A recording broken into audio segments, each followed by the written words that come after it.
Il est l'ambassadeur sur Terre de l'Internet, Fred Bastien. Bonjour, merci Bonjour, d'être descendu Comment parmi tu nous. vis avec ça? Ouais, ce n'est que la vérité. C'est ça, Je suis né exactement. pour ça. On peut-tu faire un triangle comme ça? Angine de poitrine, ça. Angine de Fred Bastien.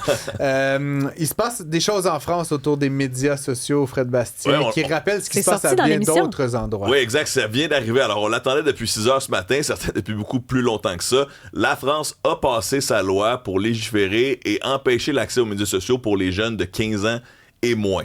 Alors, on pense tout de suite à l'Australie qui l'avait fait pour les 16 ans et moins.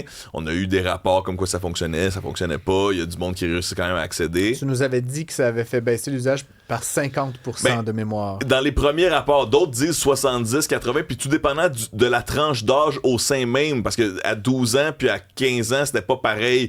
C'était 16 ans et moins, donc c'est différent à cet égard. Bon, là, il y a plein de trucs intéressants aussi, parce que déjà, la Commission européenne, qui est en haut, c'est l'euro, eux disent, écoutez, faites-le comme vous voulez, la France, nous aussi, on va serrer la vis, mais pour l'Europe au complet.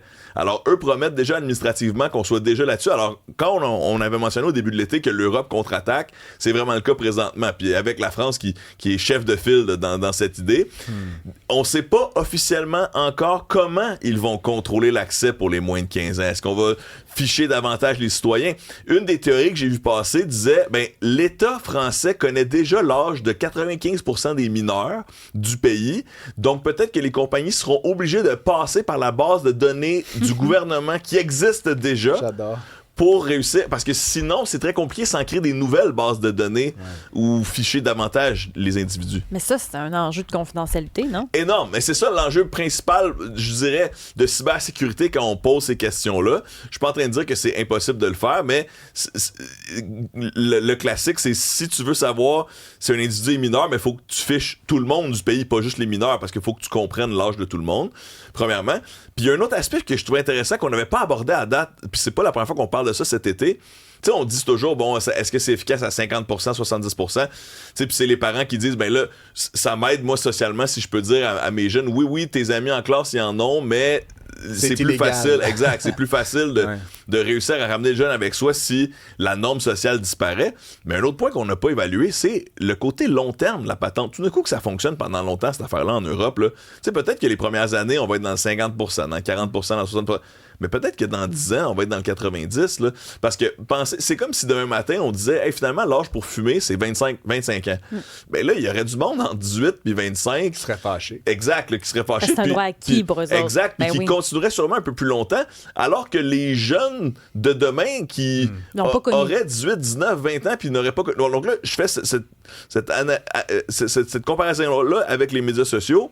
Est-ce que, dans le fond, à court terme, ça serait plus difficile, mais dans plusieurs années, ça deviendrait une norme pour un jeune de 15 ans de ne pas avoir accès, un jeune de 14 ans de ne pas avoir accès. Donc, une genre de clause grand-père, là, de facto, pour les gens qui sont déjà là, qui resteraient plus longtemps sur les réseaux sociaux, puis qui contourneraient plus activement la réglementation. Mais peut-être que sur l'aspect social de la population entière, sur le long terme, peut-être que ça pourrait fonctionner. Mais est-ce que là, comme on ajoute des pays, là, la France, est-ce que nous, ça va faire qu'on va emboîter le poids pas plus?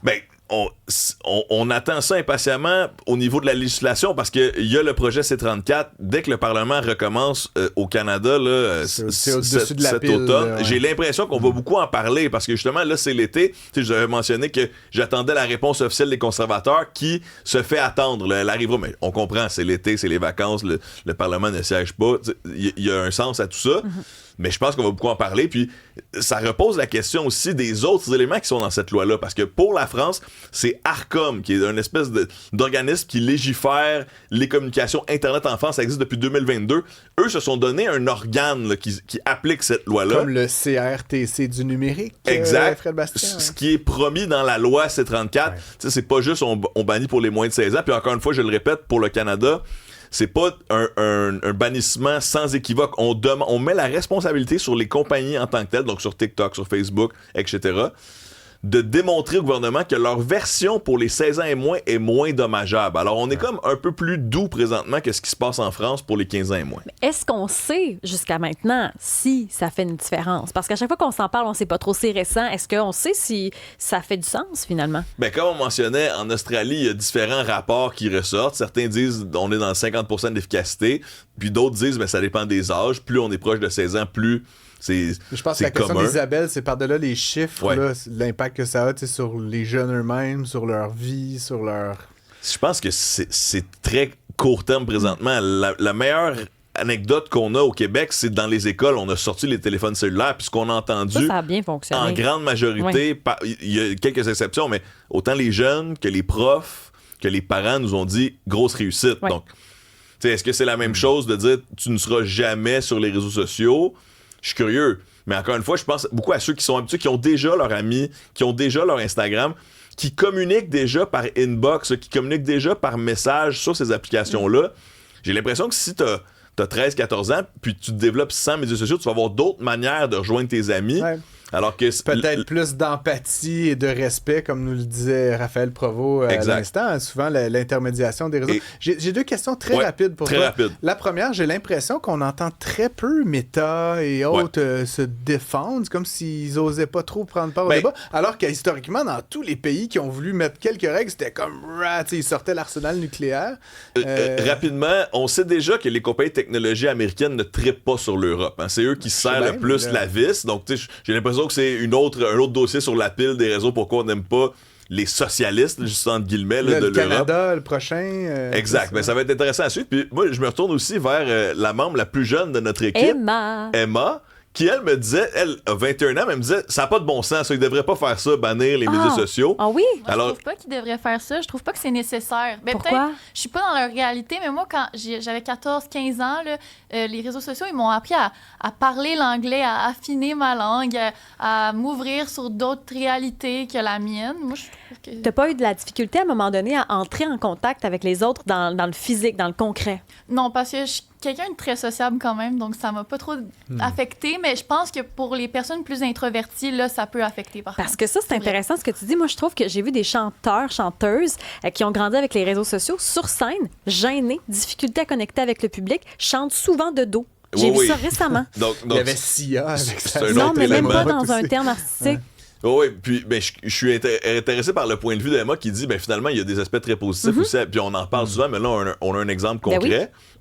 Rendu là, à quoi ressemblera les générations de demain, puis est-ce qu'Emma a été chanceuse ou est-ce que t'as une expérience typique pour les jeunes de ta génération?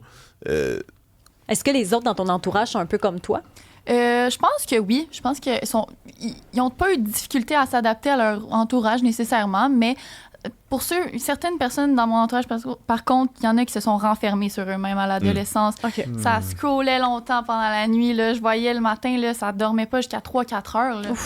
Donc, on comprend qu'on a envie d'intervenir pour ces jeunes-là, mais en même temps, on veut pas bouder le plaisir de ceux qui le font bien. Ça revient à la responsabilité parentale. Est-ce que tu as réussi à cultiver la curiosité de ton enfant sans que ça soit trop néfaste pour lui ou elle d'aller sur Internet? C'est une bonne question. Et rapidement, Polymarket banni en France. Ben, c'est juste un autre exemple de l'Europe qui serre la vis et de la France qui serre la vis sur les compagnies de technologie américaines. Je le mentionnais à l'instant, mais là, on demande aux fournisseurs d'accès Internet de la France de bannir Polymarket, qui est un site de paris, là, mais plutôt que ce soit seulement des paris sportifs, on peut aussi parier sur des trucs de la vie, là, les élections, météo, la température, la bourse, etc. C'est que les enjeux avec ça, c'est que des fois, on allait jouer sur le pari, là.